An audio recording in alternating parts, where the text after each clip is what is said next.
So guys, nakauwi na tayo guys. Ayan, dala natin yung gamit ni Kiel. Aray. Wait lang guys. Pinagingi ko ng pagkain si Dakila. Siyempre, huwag natin kalimutan yung ating alagang aso.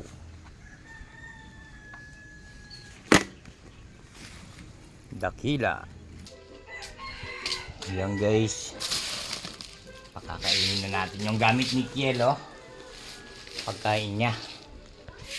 Ngayon pakakainin natin si Dakila. Yan guys.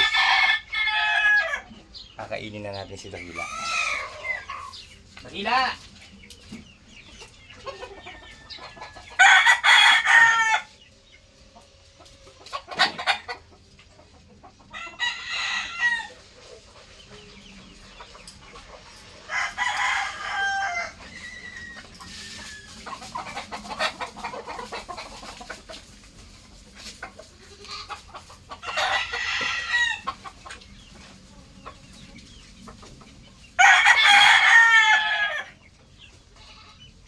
Yan, dami.